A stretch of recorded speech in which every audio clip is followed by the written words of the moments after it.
Hi, Missy. I really dig your poems this week. Um, I love that you are writing about the same relationship in both of these poems, but they feel like entirely unique and different poems from one another. So let's start with Afternoons in the Park.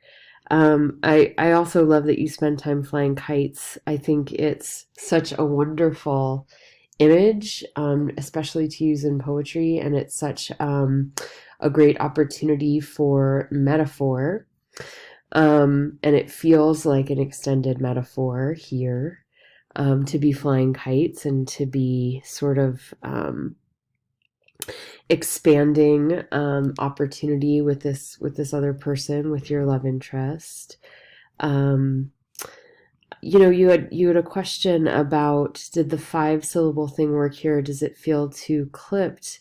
It worked really well for me. I think the shorter lines, I think sticking to the shorter lines and the shorter syllable count is an interesting constraint that you've set up for yourself, and I really dug it. I think it creates a particular rhythm.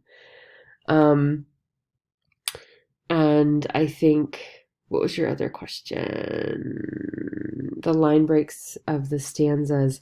Yeah, I mean, I think that's what an intro class is for, is to go ahead and, as you put it, get funky.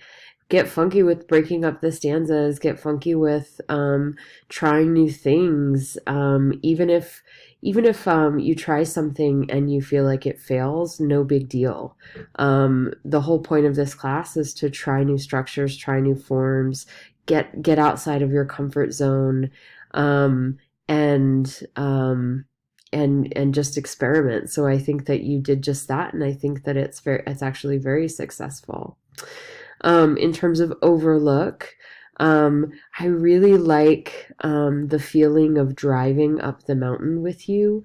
It's hard for me to separate my own personal experience from this because I love so much driving up Mount Lemon. So I just want to say that, so I could sort of really envision myself being there. But trying to set my own personal experience aside here, I think you do a great job of talking about the higher you get, the tumbleweed and cactus turning into conifers and leafy trees. I like the repetition of up, up, up. I like the road snaking. Excuse me. Um, and then being able to see the skyline. And I do think that you are successful. I know this is one of your questions, in sort of reflecting the relationship along with, like the closeness. I'm feeling the closeness of you to this other person, as you head up the mountain, and then the distance returning as you head back down the mountain. So the only time that I feel sort of pulled away from that, is right here when you say true freedom to just breathe. You and I gravitate around each other. So there's a bit of a grammatical error here. So you would gravitate towards one another, gravitate towards each other, or I'm not sure if you mean, if you wanted to use a different verb than gravitate.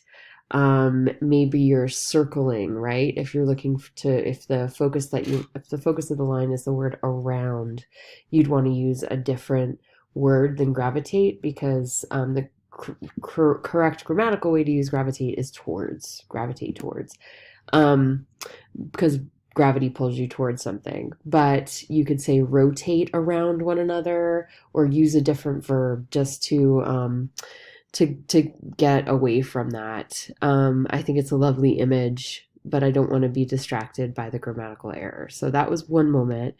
And then towards the end, I see this other opportunity in the last stanza. Um, when you say returning us to how we were before, I want to challenge you to take that thought a little bit farther. So how were you before? Because we don't know that. As your readers, what we know is your experience of driving up and opening, but we don't know how you were before. So I'm wondering if you could include a stanza or two, or even just a line or two, that explains how we were before. So that's it for this week. Thank you so much. I look forward to seeing where you go with these.